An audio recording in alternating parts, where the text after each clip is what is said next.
Good afternoon. My name is Sarah Weiner, Program Manager of Education and Practice at the Association of Schools and Programs of Public Health. Thank you for joining us for today's ASPPH Presents webinar, Public Health Associate Program and Best Fit Candidate Model Overview, co-sponsored by the Centers for Disease Control and Prevention. Today's webinar will be 1 hour in length and will include a question and answer period at the end. This webinar is part of the 2016 ASPPH Presents monthly series, which has been designed as a service to CEPH-accredited ASPPH member schools and programs of public health. The webinar is being recorded, and it will be available on the ASPPH website in the archived webinar section soon. Additionally, this webinar has been approved for 1 hour of CPH continuing education credit. A few housekeeping items of note. While you are in listen-only mode and your lines have been muted, we encourage you to ask questions throughout the presentation by using the question box. We will address your questions at the end of the presentation. I'm delighted to introduce today's speakers, J.T. Theophilus and Jonathan James. J.T. Theophilus is lead for the Partnerships and Stakeholder Engagement team with PHAP at CDC. He leads stakeholder engagement activities across all CIOs within CDC, as well as external partners with PHAP. He has experience working in HIV prevention services in community-based organizations and at the state level. He has a clinical degree in rehabilitation medicine and has experience with the clinical management of chronic diseases, including stroke prevention, heart disease, obesity, and wellness programs. Prior to joining the management team for PHAP, he worked in preparedness in support of the integration of the Public Health Emergency Preparedness and Hospital Preparedness Program cooperative agreements. Also joining us today is Jonathan James, who is a contractor supporting the Partnerships and Stakeholder Engagement team with PHAP at CDC. Jonathan recently joined the team after completing the Public Health Associate Program, class of 2014. Jonathan was stationed at Bridgeport Department of Health and Social Services in Bridgeport, Connecticut. As an associate, Jonathan focused on chronic disease and environmental health projects. Prior to PHAP, Jonathan completed a Bachelor of Arts in Anthropology at University of Florida. Thank you all for being here today. Now I'll turn it over to JT and Jonathan. Great. Thank you, Sarah. Appreciate the invitation and the opportunity to talk today to the participants. What we'll talk for the next hour is a little bit about the Public Health Associate Program and the candidates that we're seeking with the Public Health Associate Program, and talk to you a little bit about our recruitment strategy and some of the opportunities that may be available to students that you are working with or have worked with in the past, that this might be an opportunity for the next step in their careers. Before we actually get started, I want to just do a little quick poll, and hopefully everyone has the webinar portion of the session up on their computers.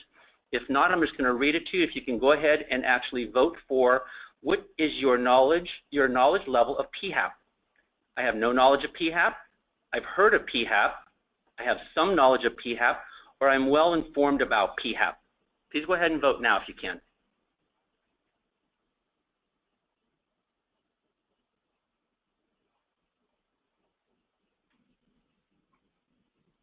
All right, so for those of you who are online, you can see that 41% of you have some knowledge of PHAP, and over 40%, 45% have no knowledge or have heard of PHAP. About 11% of you have said you're well informed, so this will help guide the discussion.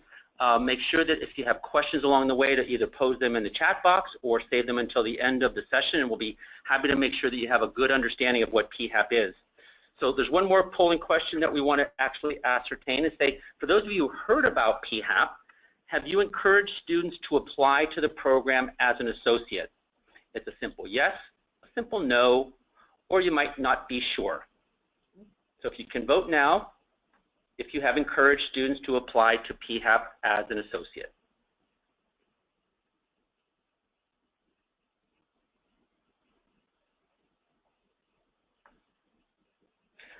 All right, 29% of you have said yes, you have encouraged students to apply to the program, and 63% of you have said it's not applicable. 8% have said no, you have not.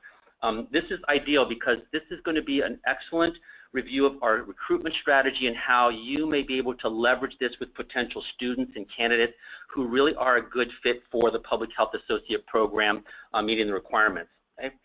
So if those of you who have responded were students that, the next question will be, were students you encouraged to apply to PHAP accepted to the program? So for those of you who replied yes, were those students accepted to PHAP as an associate?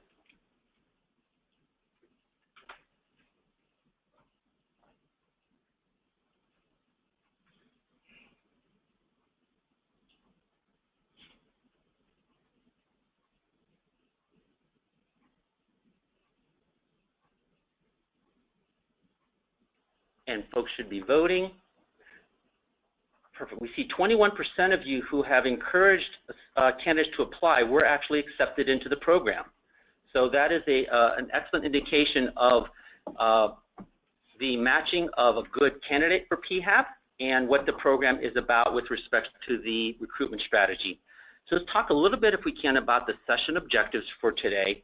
What we want to do is make sure that at the end of this session that we have the participants will have a better understanding of what the Public Health Associate Program actually is. This is a program that is a 2-year CDC-funded program. Jonathan will talk in detail about what the program is and what it is not, so you have a better idea of how you may be able to identify some candidates and students that might be a good match for PHAP. We also want you to be able to list 5 of the 6 characteristics of the best fit model. The best fit model are 7 characteristics that we have identified based on experiences of the associates that would deem somebody potentially successful in the 2-year PHAP training program. And at the end, we'll also hope that you begin to identify and think about potential candidates that you would personally like to encourage to apply to the program based on what we'll share today as far as what the program is about and as well as the best fit model. So I'm going to go ahead and turn it over to my colleague Jonathan, let him talk to you a little bit about PHAP as a program overall, and then at the end I'll go ahead and talk about the best fit characteristics in the model, and we'll open up for questions at that point. So I'll turn it over to Jonathan. All right, thank you, JT. Now we'll start the more informational part of our presentation. First, we would like to talk about PHAP's mission, which is to provide training and experiential learning to early career public health professionals who contribute to the public health workforce. For our mission, we have 3 components that we like to focus on. The first is to provide experiential, hands-on learning. PHAP is meant to serve as a training program. About 91% of the training program is experiential, and the other 9% is academic focus, composed of 3 one-week in-person trainings, monthly webinars, and self-paced learning activities that associates are required to do throughout the program. The second component of the mission is to focus on training early career public health professionals. As some of you may not know, associates can come into the PHAP program with little or no experience in public health.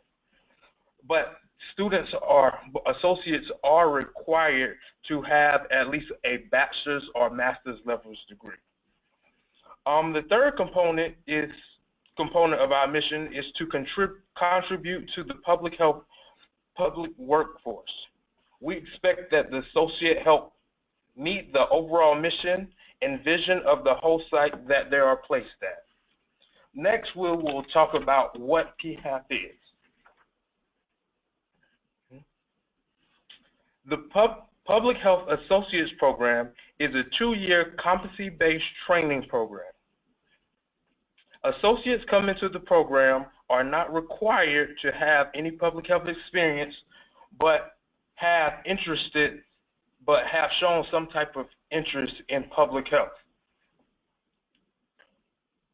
Many of the associates that we have at least a bachelor's level, and some have a master's degree, like an MPH or MBA. During the 2-year training program, associates are assigned to one category program focus areas such as STD, HIV, chronic disease, immunizations, or accreditation. Associates accepted into the PHAP program are government employees for the duration of the program. During this time, associates are expected to adhere to the federal government standards and guidelines, ethics, and practices that all other federal employees are subject to. PHAP is a significant partnership and collaboration between CDC and our partners. In this case, we partner with state, tribal, local, and territorial health departments, as well as non-government organizations who apply, accepted, and matched with our associates. During the program, PHAP is in constant communication with the host site supervisor, who regularly talks to the CDC PHAP supervisor. Next, we will talk about what PHAP is not. PHAP is not an internship program. The roles and responsibilities of each associate are predefined. The work activities are submitted and approved prior to the associate's arrival at the host site. PHAP is not administrative. Staffing support is not done. Although some of the activities may involve an administrative component, is not primarily administrative staffing support. PHAP is also not a federal government employment service. This is a 2-year competency-based training program. While we do link associates with job opportunities, we do not guarantee job placement after graduation. Associates are not CDC subject matter experts. They are early career public health professionals in a training program. So we really encourage that the whole site make sure that they are early career public health professionals. Now I'll talk a little about the history of PHAP. PHAP was a pilot program in the state of Florida in 2007, based on the need for support of STD and HIV preventative services such as DIS.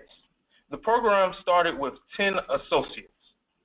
In 2008, this number doubled to 27 associates. And as you see, in 2009, we didn't bring any associates on hand because the funding that PHAP receives was diverted to support the H1N1 response. In 2010, the PHAP program expanded from a pilot program to become a national public health training program, which we currently serve under. You can really see the increase in growth over the last 5 years. This past October, we also brought on 197 associates that are placed throughout the nation.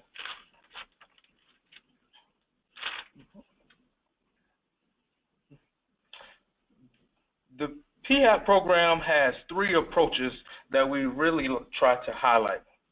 The first thing that we like is to provide for associates to provide value-added services to the host site in order to meet that organization's programmatic goals. These goals can be traditional public health programs like chronic disease, STD, HIV, diabetes, etc. But they also could be programmatic goals to stop accreditation or quality improvement, which are really new programs throughout the nation. The second goal of PHAP is to ensure associates perform work activities that are aligned with the PHAP competencies, which I'll provide more information on the next slide. The last goal is to provide the associates with the experience in public health programs and service deliveries. The associates will have hands-on learning opportunities in public health.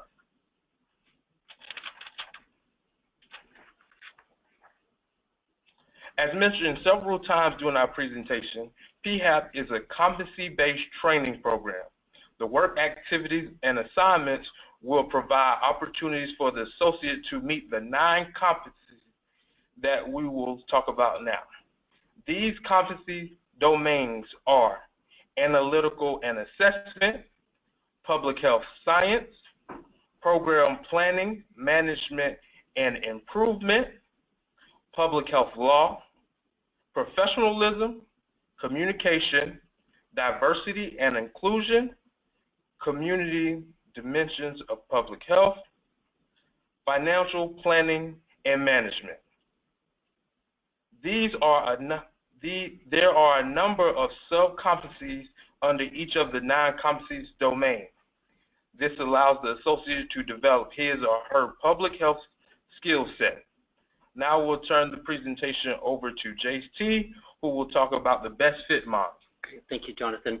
Let me go over a couple of things just as we move on to the best fit model, and I want to encourage folks to kind of think about candidates that you may be working with in your programs that are ready to graduate from undergraduate or master's programs or have graduated within the last 2 years. The criteria for PHAP applicants and candidates is that they have to have a minimum of a bachelor's degree, as Jonathan said, or a master's degree if they have a master's degree, but they've got to be within 2 years of their most recent degree that they've attained. So if they've reached their bachelor's degree between now, this is 2016, which will be for, application will be for 2017, they'll have to have had their bachelor's degree by July 1st of 2015 through July 1st of 2017. If it's a master's degree, the same cycle. They have to have received it between July 1st of 2015 and July 1st of 2017. The program is an early career public health professional training program. These folks are federal government employees, but they are placed out in the field. They're placed with state health departments, local health departments, non-governmental organizations. And as Jonathan mentioned, those host sites apply to host an associate for 2 years. They will submit to CDC an application of the work that they propose that the associate will be doing for the 2 years. We'll review it, we'll accept the application, and then we will make the match with the candidates that we accept as well. So as Jonathan mentioned, this is not an internship. It's not a do what needs to get done when it needs to get done, but they've got predefined activities that the host site deems appropriate for helping them meet their goals, whether it is in HIV prevention, environmental health, whether it's in public health preparedness. It's in one program area for the 2-year duration, but it will help them meet their goals, and it will help provide training and opportunities for the associate to understand actual practice of public health service delivery and what is it like to be out in the field as a public health service delivery professional. We've looked at, we have 197 folks that were accepted and matched into the program this year. We have a significant number of applications each year, many, many, many more than what we can accept. Many qualified folks do not get accepted. Okay? Over the last couple years, we've increased our numbers. We can see our target from our Office of the Director was 200. We've attained that in 2015. Our target was 185 at a minimum in 2016. We hit that. So we have a high number of associates that are coming into the program, but we have a high volume of candidates that are applying to the program. What we want today is to cover the best fit model, so you as faculty members, as deans of programs in schools and public health, as counselors, working with students who are in the range of category for actually applying to the program within 2 years of their degree, to identify folks that meet these 7 characteristics, the best fit model characteristics. We'll talk about each of them in particular, and really to be a more targeted recruitment approach through you as faculty members and deans and counselors to be able to identify folks and encourage them to apply based on some of these characteristics. They're an acronym. CDC loves acronyms. We've characterized this as the best fit model. Each letter obviously stands for a characteristic. We'll talk about the big picture thinker and what that means to the program, how they're effectively communicating both in written and spoken word, their approach to be socially and culturally inclusive and what that means to a successful associate.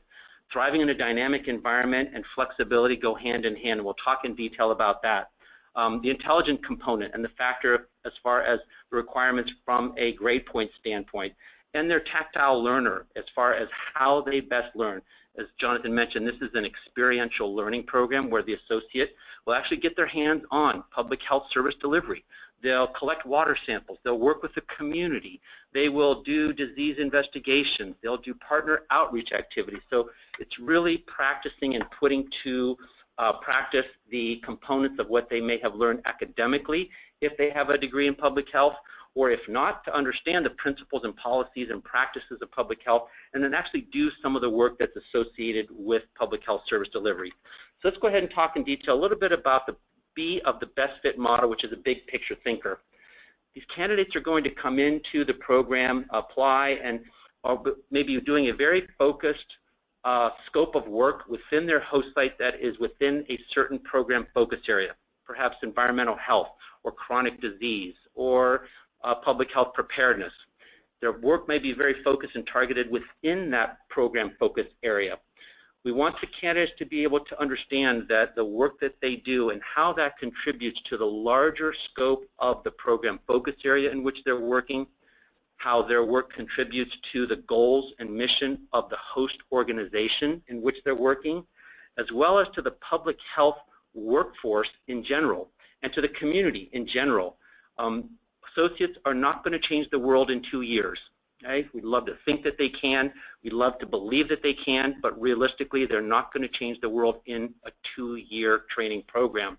But what they do is they will contribute to the incremental changes and the impact that their work will have on improving the public health of the United States. They should understand that the work that they do for PHAP will fit into a much broader scope in the field of public health. PHAP is a training program, as Jonathan mentioned, but it is a generalist training program. We don't train subject matter experts in the area that they will be working in for 2 years. Our competencies that Jonathan referenced and shared earlier are generalist public health professional training competencies that we would expect that the associate will attain over the 2 years and the experiences that they have, but that they will actually become transferable in their skill set development, that they can actually move into any other area of public health that they have an interest in. They may have an interest in HIV/STD prevention coming into the program, but they may be matched in an environmental health or chronic disease prevention, injury prevention program. The skills that they acquire will be transferable, so should they want to move into another area after the program is completed, they will have the skill set to be able to take and transfer into any other program focus area. These are not subject matter experts, as Jonathan mentioned. The fact that they're CDC employees and federal government employees in the field in a local or state health department or non-governmental organization, maybe a tribe or a tribal entity, they may expect them to be subject matter experts. Those applications that expect subject matter expertise are usually not accepted and not matched with an associate. The experience that the associate will gain is really entry-level, early career public health professional experience. They will actually help that organization meet their goals by delivering some of the public health services that an early career public health professional is expected to realistically deliver. Let's move on and talk a little bit about the E of the model. The E of the model is effective communicator. Okay? One thing that we would expect is that the associate and the candidate will have strong oral and written communication skills. They'll be able to communicate their ideas, their information accurately, concisely, succinctly, that they can convey a message using oral spoken words as well as written words. So as you're thinking about some of the students that you may have had experience with or are experiencing now, which one of those have strong oral and written communication skills that consistently meet or exceed your expectations, that would be a good solid foundation for a candidate to be accepted and matched into the field and give him or her the best opportunity for success during the 2-year training program? So E of the model is effective communication. The S of the model is socially and culturally inclusive. This is a very key, very important aspect of the Public Health Associate Program, or PHAP. We want to give associates the experience of dealing with a variety of individuals from backgrounds that may be socially or culturally different from theirs, may have different philosophical beliefs, differences in age, race, religion, gender, ethnicity, philosophical views, sexual orientation, as that really is the makeup of the U.S. population. To ensure that they have an understanding and an appreciation for the differences in the United States population, that they should be respectful of those differences and be free from acting on prejudice or bigotry that they may have feelings of or their own philosophical beliefs, but really be respectful of those differences and not act on those philosophical differences.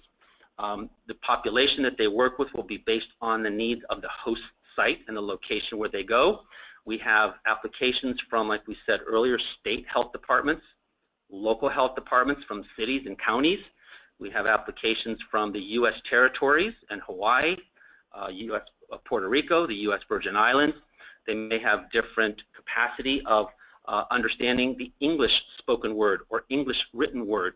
Someone who is sensitive to those differences and can adapt and actually translate their public health service delivery to meet the needs of the population that they encounter. So that's the S of the model. The T of the best fit model is going to be linked very closely to flexibility. We're going to kind of talk about those hand in hand. The T stands for thrives in a dynamic environment. Public health in general is a very dynamic, fast-paced, responsive work environment. We are currently responding to Zika. CDC has been faced with challenges that were never seen before in a public health emergency response with respect to Zika. A year ago, we were facing the Ebola response. As Jonathan mentioned, in 2009 through 2010, we were faced with H1N1. In a year from now, we will be faced with inevitably something else that we cannot conceive of or have not conceived of at this point. So the work is very dynamic. Our associates that come into the program frequently will support CDC's emergency response after they've completed 1 year in the program. So many of our year 2 associates have been deployed to Puerto Rico, for example, to help in their local Zika response efforts over the past few months. This is in addition where they will be actually deployed. They'll be moved from their host location at CDC's expense to a new location to help support a federal emergency response such as Zika. So the world is very dynamic in respect to that. Also, the dynamics of the internal public health associate program operations changes very quickly. It is a fast-paced world. It is a fast-paced approach. We need to take a look at scientific approaches, making changes as directed, and really be able to respond quickly as part of a team. They will be one of many, many associates that will be in the field and will be part of a team integrated at their host site, as well as integrated as part of the CDC Public Health Associate Program team that is headquartered here in Atlanta. So thriving in a dynamic environment is a very key characteristic.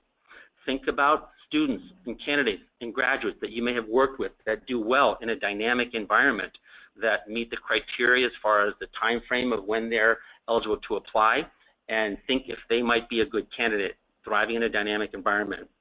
Let's move on to the F of the best fit model, which stands for flexibility. Flexibility is probably one of the key components of characteristics of the associates with respect to their potential success in PHAP as a program for 2 years. These candidates that we expect hopefully will be able to adapt to change relatively quickly and do so with the positive attitude. Looking at candidates who are able to function despite uncertainty or frequently changing working conditions.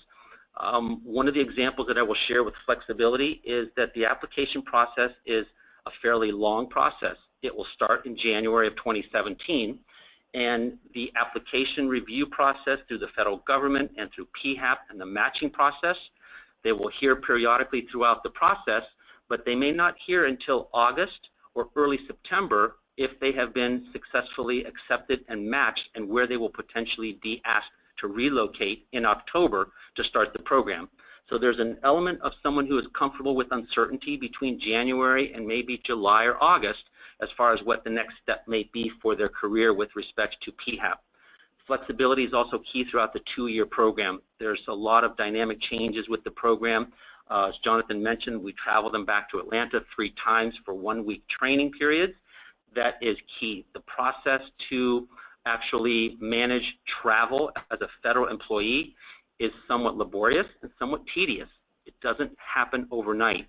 So someone who is flexible and understanding that there are competing priorities will do well in the program, understanding that variables are sometimes out of their control and that they need to adapt to fairly quickly and with a positive attitude. So flexibility is the F of the model. The I of the model in best fit stands for intelligence. The candidates that are appropriate to apply to the program have to have a minimum of a 3.0 grade point average on a scale of 1 to 4 that they have attained in their coursework, through their college work and their college degrees. So if an individual has the proven academic success and can apply theory and principle and policy and into actual practice and public health service delivery, these individuals will do well in the program. As Jonathan mentioned, this is not an academic program. This is an experiential. It's a hands-on learning approach to provide individuals with the experience at the state, local, tribal level of actually hands-on practice and service delivery. Folks do not have to have a degree in public health. They don't have to have a degree in science. They have to have a minimum of a bachelor's degree from an accredited college and a 3.0 grade point on a scale of 4.0. So we have some candidates who are undergraduate degrees in English literature, may have had exposure and experience with public health, working at a health fair one summer, or working with the school program in public health, or immunizations or vaccines in school programs, and that was managed and coordinated by public health, a local public health department. And they have an interest in public health. This program is ideal for them. It's ideal. It's the individual who has to have no or little public health experience. It's an individual who we expect to have no more than 2 years out of their most recent degree. We have non-traditional students who have gone back and received their master's degrees and have been within the 2-year time frame, that have been intelligent and met all the criteria and have been appropriate and been very, very successful associates. So we welcome any non-traditional students as well and candidates to apply, not only directly right out of undergraduate school. So the I of the model is intelligence. The last T of the model, as we talked about earlier, is that tactile learner. This is predominantly an on-the-job training experience and training program for the associates that are in the program. And we encourage those folks who are tactile in nature, who like to actually put their hands on the work that they're doing and actually get involved with the community, be involved in meeting and planning, be involved in data analysis or data collection and evaluation, reporting back to the community, participating in restaurant inspections, participating in collecting water samples, helping develop a data collection tool, actually working with the community to collect the data, actually analyzing the data, reporting back on the data to stakeholders and stakeholders involved in that program at the health department level, at the community level, etc. But we expect them to learn from the structure and function of a public health department that is at the state or local level or tribe, and ensure that they have an opportunity to apply policies and principles and academic understanding of public health to the actual work that they're doing. We expect them to deliver public health services, okay? We expect them to gain competency in certain technical elements when they carry out a public health program. They will have attained the competencies after 2 years. They will become public health generalists that they can then move into any program area of interest that they have after PHAP, but we will give them the opportunity to actually gain competence in these 9 domains that Jonathan shared earlier, and giving them a good foundation with respect to the opportunities that will be available to them after PHAP. We look at some of the data that shows where some of our folks go after PHAP, and we see that the majority of them will stay in public health, go back to graduate school, or stay in healthcare or health service delivery careers. This is not a job placement service. As Jonathan mentioned earlier, there's no guarantee of full-time work after graduating from PHAP. There's a beginning, there's a middle, and there's an end to PHAP. It is a 2-year training program. We will do our diligence to actually connect associates who are graduating with potential jobs either at CDC or within another federal agency at HHS, with our state health department partners, with our local health department partners, our tribes or tribal related assignments, our U.S. territory partners in the Pacific as well as the Atlantic, our non-governmental organization partners. But again, there's no guarantee of a job after they complete the 2-year training program with PHAP. there is a link that we are sharing here, which talks a little bit from the actual words of associates that we'll share with you in the materials that we'll distribute, and Sarah will distribute afterwards, that gives you a link directly to the PHAP website that will actually share with you information about a day in the life of the associate. So for those of you who are online, we're going to do a quick click of the link, let you see where it will take you to the actual web page if we can, and see so you can actually share that with potential candidates who may be good candidates that meet the best fit characteristics that we talked about today, and that will have more understanding of what associates will do. So if you can see the web page that's on your screen, there's a number of associates. For example, our first associate is located in the Minnesota Department of Health in St. Paul, Minnesota. You can see what Alana has done. She'll share some of the information that she's working on and some of the program activities. So there's a number of areas that potential candidates can better understand what associates do. If you look at the says class of 2010, someone might say, well, JT, that's 6 years ago. It is 6 years ago, but that is the way CDC tracks the date of entry into the program. So for example, Alana actually graduated in 2012, and she's now been in the field for a number of years, having graduated from the program in 2012. So when we reference the class of 2016, that class just started this past month in October and will graduate in 2018. As you can see, her first year was in injury prevention. Her second year program focus was in maternal and child health. These are two samples of what program areas that the associates will gain experience in. The difference is that now, as we've seen these applicants who came in 2016, and from here forward, we'll have one program focus area for the entire 2-year training program. So there will not be a year 1 and a year 2 program focus area, but it'll be the same program focus area for the 2-year duration. We've done this because it's given the opportunity for the associate to build upon his or her skills in an iterative fashion over 2 years, giving them opportunities to develop their skills and build on acquired skills over 2 years, and it's provided much more of an added value to the actual host organization to have an associate working for 2 years in the same program focus area. We had comments that the associate was just getting into the groove and understanding the systems and practices and policies, and before they know it, they're actually transitioning to another program focus area in year 2. So at this point forward, there are one program focus area for the 2-year duration.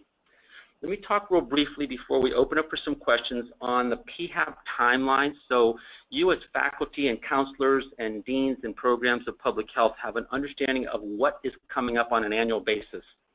In January of each year, the candidate application period opens. This year, the candidate application opens from January 3rd through January 9th. Okay? There's January 3rd through January 9th of 2017. This is a 5-day application period. It's a very short application period. Given the fact that it's 5 days, the number of applications that CDC receives is exorbitant. So we would encourage potential candidates that you have identified and you're thinking about, encourage them to get on the cdc.gov website that we'll share with you as well, and set up a profile under usajobs.gov. Okay? usajobs.gov is the portal for all federal job applicants. This is an application to CDC and the Public Health Associate Program. It's a very short application period. That's why we're encouraging you now to think of candidates that would fit the best model that you've worked with, encourage them to apply specifically to the program, encouraging them to prepare, do a little bit of research on what PHAP is, see if it meets their needs. The associates will have to be, will be asked to relocate to a new host city for the 2-year training program, and that is at their own expense. So there are variables that folks will have to take into account when considering to apply to PHAP. Between February and April, we review applications. It's a 3-step process. The first step is getting their application in that 5-day period. If they don't get that application in by 11:59 p.m. Eastern Time on January the 9th, then they are not eligible to move through the process, and there are no exceptions at all. So January 3rd through January 9th. The second phase is a written personal statement phase. Those candidates who meet the minimum requirements, having had at least a bachelor's degree from a 4-year accredited college or university, no more than 2 years out of their most recent degree, have a 3.0 grade point, and the last criteria is that they've got to be a U.S. citizen, a permanent resident, or a U.S. national. So those candidates who meet those 4 criteria will then be referred to the program, and we will reach out and ask them to complete a personal statement in writing. That will again be a 7-day period that they will be asked to complete and respond with their personal statement. We'll do a review of that between May and June, and we'll actually conduct interviews via Skype with those candidates who meet the criteria after the personal statement writing phase. That is the last phase of the process, is that Skype interview. After that's complete, we'll then rank the category, rank the associates based, or the candidates based on their scores, and we'll then start the matching process between host site applications that are accepted and the candidates which we would like to bring into the program. The end of August, sometimes the beginning of September, is when we will notify host sites of their application status and candidates who we have accepted and matched, and give them the opportunity to either accept or decline the offer given the location where they will be potentially moving if they accept the offer. All of the associates will start the very first Monday in the new fiscal year after October 1st at their new host site. So we hope to give them at least 6 weeks to actually prepare and actually get their things together to relocate to a new host site city for the 2 years. But the program will start on October, I think it's the 2nd of October, which is the first Monday of the fiscal year after October 1st this year. It'll be through October of 2018 when they will graduate. So that's a quick overview of the timeline. Let's review the ask. Okay, and what we're asking of those folks on the call is to visit the cdc.gov website /PHAP, which is the homepage for PHAP and the main portal of information for candidates as well as host sites. That information on the PHAP website will provide an overview of the program. There's a couple of webinars that we have put together that provides a 30 or 40-minute overview of what PHAP is and what it isn't. So candidates who are interested or host organizations who are interested to learn more about PHAP can actually listen into those trainings. There is a PHAP 201 which talks directly towards those host organizations interested in applying to host an associate. So they get technical assistance to better understand what criteria we would encourage them to take into account when developing a work activity and a work plan for the 2 years. The criteria is fairly strict for our host sites as well. It's not you want a host site, you want to be a host site, you're awarded an associate, but they've got specific criteria that the work activities have to align with the competencies of the program. There's got to be opportunities for professional development over the 2 years. There's got to be an assigned host site supervisor on site at the host location to oversee and monitor the work of the associate for the 2 years. So we talked to them about the criteria and what components they should take into account and characteristics they should take into account when developing their scope and their application to host an associate for 2 years as well. The second ask is to think about students who might be the best fit candidates for PHAP. Based on these 7 characteristics that we just went over on the best fit model, are there other students or alum that maybe stick out in your mind that you think would do really well in this program, and this would be a good opportunity? One thing that we are trying to avoid is that the masses are shared with PHAP and that we push PHAP to everyone.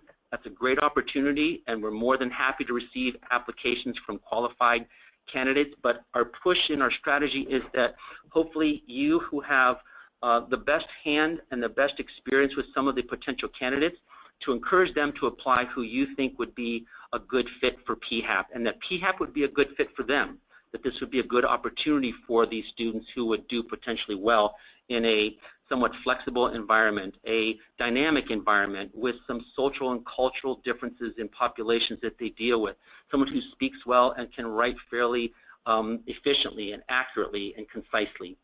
And share this information with other faculty and other candidates that you think would be a good fit for PHAP. If there are colleagues or individuals that have not been are not able to attend today, share this information with them. Make sure that they are aware of this as an opportunity for potential candidates that would be a good fit for PHAP, and feel free to share this information outside of those of us who are on the call today. So with that, I'm going to go ahead and turn it back to Sarah if there are any questions, and I'll let Sarah facilitate the question and answer period from this point. So Sarah? Great. Thank you so much, JT and Jonathan, for your presentation today. We are now taking questions from the question box. As a reminder, just type your questions in the question box and we'll address them as they come in. All right, looks like the first question, it says, do associates receive professional development through the PHAP program, or is it only through their host site? That's a very good question, and it's really a combination of both. What we've developed is a learning strategy that helps provide supplemental academic training and background experience for the associates, in addition to the experiential learning that they'll get actually delivering public health service delivery. As Jonathan mentioned, there are 3 one-week training events through the 2 years that will bring all the associates back to Atlanta for 5 days of in-person training, connecting them with subject matter experts from CDC, connecting them with subject matter guidance and technical expert in certain program focus areas. We'll actually provide them training on professionalism and communication and working in multi-generational workforces. So there are 3 one-week in-person trainings that all the associates are expected to attend. The second piece is that there are monthly webinars that CDC PHAP delivers to the associates throughout the 2 years. So there are 24 webinars that they will be expected to participate in live or actually listen into the recording. There are additional training events that are part of the curriculum that are self-paced learning, long-distance learning, web-based learning that we as a program expect them to participate in over the 2 years. As part of the host site application as well, we expect the host site to offer the associate opportunities for training at the local level at the host site, whether they, again, are in a mentor relationship, and they might be a shadowing relationship with some subject matter experts. There might be in-person trainings at the host organization level that the associate is involved in, but that is part of the training that we would expect. 92%, 91% of the experience that the associates get is hands-on. The other 8 or 9% is academic through a variety of methods that we just discussed. So it's a combination, but the majority is experiential, also supplemented by those of us here at CDC and at the host organization as well. Great, thank you for that in-depth answer. The next question, would applicants with only a bachelor's degree be at a disadvantage during the selection process compared with applicants who Go ahead, I'm sorry, Sarah. who can compared with applicants who can demonstrate having earned a master's degree? And then a follow-up was, roughly what is the proportion of successful applicants with only a bachelor's degree versus those with a master's degree? It's a very good question. The way the funding for the Public Health Associate Program is under a program called Title V Pathways Recent Graduates Program. That is a 2-year training program under the federal government to give folks opportunities to move from the private sector into the public sector and government workforce. The minimum requirement is a bachelor's degree. Anything beyond a bachelor's degree does not necessarily give a master's or even a PhD trained individual an advantage. As long as they have a minimum of a bachelor's degree, then that meets the minimum criteria. We have seen that over the past couple years, it's been very consistent that about 35 to 38% of the associates coming into the program who are matched and accepted have a master's degree. Okay, so the majority don't. The majority have bachelor's degrees. This program is an early career training program, so those individuals who have a master's in public health, for example, and may have worked a couple years in the field are not appropriate for this program. This is for little or no work experience. This is an early career training program for public health professionals. Master's prepared and bachelor's prepared come in at the same pay scale for the 2-year training that they are here, but they're eligible to apply for higher positions after completing the program if they do have a master's degree. But there's no preference given to bachelor's versus master's, as about 35 to 38% have master's degrees. The majority have bachelor's degrees. Great. This question is actually for Jonathan. This participant asked if he has any recommendations or points to give to potential candidates? Advice. One of the things that I would highly stress is the F in the best fit, which is be flexible and adaptable. One of the things, I'm originally from Orlando, Florida, and I moved all the way to Bridgeport, Connecticut, which I'd never heard of. And it was an interesting experience to, go from Florida to Connecticut to actually have my first winter. So definitely you want to make sure that the applicants, are flexible and adaptable, because, you're going to experience things that's going to make you come out of your comfort zone, which basically helped me grow both professionally and personally. Great, thanks, Jonathan. Let me also add into this too. With what we would recommend is that the candidates be very aware and perceptive of the time that the application is open, the timeline for responding to information requests and so forth. We'd hate to have a very qualified candidate be eliminated from the selection process because they were tardy and didn't meet the targeted deadline. So preparation beforehand, getting into usajobs.gov and setting up a profile for submitting their application before January is going to be key, and then being timely in their response should they go through the actual application process with CDC. Great, thanks, JT. This person asks, is there anything beyond creating the profile in USA Jobs that interested candidates should do in order to be prepared for the application process in January? Yeah, I would recommend a couple of things, and I'm going to ask Jonathan his opinion as well. One thing I would do is recommend that they navigate the PHAP website. The navigation of the website will give them a lot of information on potential best fit characteristics and what they can do to actually do a self-assessment and say, is this program right for me? As we mentioned, they have to relocate to a new host city and state on their own financial resources. CDC will not relocate them or pay to relocate them. They'll get salary and benefits as a federal government employee for 2 years, but they have to have the capacity to financially pay for their own relocation. I would also encourage them to look through the PHAP website to see where and what kind of work the associates do. Is the work that the associates that are in the program, the work that they're doing, something of interest to them? Do they have an interest? Sometimes they may say, it's not what I'm interested in, but I would suggest that they navigate through the website to see some of those experiences of the associates and make sure it's congruent with what their goals are. I'll ask Jonathan if he wants to add any information as well. Yes, I will harp on one of the points that JT made, that making sure that the candidate is looking, doing their research about the PHAP program, because once you submit that application and you are selected, you make a commitment for the next 2 years of your life. And that might be a big transition for an individual. And also during this part, like during the application part, I would definitely recommend that they have several people look over their resume so they can put out the best application for being selected, maybe for an interview or personal statement. Wonderful. Thank you for those tips. This person asked, are PHAP associates paid by their host sites or through CDC, and do you receive medical coverage as an associate? Yeah, the associates that are hired into the program are federal government employees.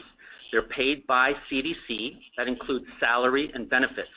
So any benefit that a government employee is eligible for will also be made available to the associates during the 2-year program. Medical benefits, dental benefits if they should choose, life insurance should they choose, care coverage, whatever benefits that is applicable to them, they're eligible to choose as a federal government employee during the 2-year training program. The only expense that the local or the host site is expected to pay for the associate is their local travel costs that the associate incurs if providing services during the 2 years at the host site. So if there's travel expenses to travel more than 49 miles or whatever the case might be, those travel expenses would be reimbursed to the associate by the host site. But salary and benefits are by the federal government, and they're eligible to the associate for the 2-year duration as far as the benefits packages. Great, thank you. Let's see, in terms of, so these are, the next few have to do with the application itself. Are professional references and or transcripts required? Yes and no. The transcripts will be required to verify that they have completed a 4-year degree and from an accredited college, and references are not accepted nor asked for. So there will be no need for any professional references. The candidates that meet the minimum criteria will be asked to complete the personal statement, and then those will be a subset, will be asked to participate in a Skype interview, but no professional references are requested. Great. And then this person asks, how can we facilitate the development of PHAP host sites in our state? Oh, we like whoever asked that. Thank you very much. On the PHAP website, there is a program, a 30 or 40-minute webinar called PHAP 201, Strategic Development of a Quality PHAP Training Experience, the COSTAR model. That is a detailed step-by-step overview of the 7 characteristics of a good experience that the host site should contemplate when actually developing work activities. The COSTAR model are 7 characteristics that we've identified that folks should think of. There we are, the PHAP 201 link. The COSTAR model, 7 characteristics that the host site should take into account when thinking about their application and what work the associate will do. We encourage those folks at the host organization level to tap into the 201, tap into the 101 if they've never heard of PHAP, and what kind of needs do they have to help them meet their goals that an early career professional can actually meet and can actually help them and facilitate them, and how they can leverage an associate to meet their needs. This is, as Jonathan mentioned, the win-win-win approach, where the associate's work has to have some valuable component to the host organization. If they have a staffing gap where they have 3 people filling the work of 10 people, this might not be the best program to augment that kind of a workforce gap, but if you've got a position that you can't fill that's entry level or that can be restructured to help provide some freedom of work that the more middle or senior managers are doing and allow the opportunity for an early career associate to do, that's a great organization. But tap into this 201 and the 101, encourage them. The application for host sites will open January 3rd through the 19th of January. It's a 3-week period, but again, we're encouraging them to prepare before January. These host site applications will not actually walk them through the process to develop a good training experience, but it'll ask them questions. So the 201 will actually guide someone through the process to develop a quality training experience. It's a very good question. Thank you to whoever asked it. Wonderful, and it looks like we are about out of time, so I want to say thank you both to JT and Jonathan and also Jackie in the behind the scenes for taking the time to present this. As a reminder, this webinar has been recorded and will be available on the ASPPH website at the address on your screen very soon, and please be sure to contact us at webinars@asppph.org with any additional questions. In addition, there are some upcoming ASPPH Presents webinars that you may be interested in. These are all listed on our ASPPH.org website as well under the Events tab, and you can scroll to webinars specifically. And lastly, please save the date for the upcoming 2017 ASPPH Annual Meeting and 2017 Undergraduate Public Health and Global Health Education Summit to be held in Arlington, Virginia.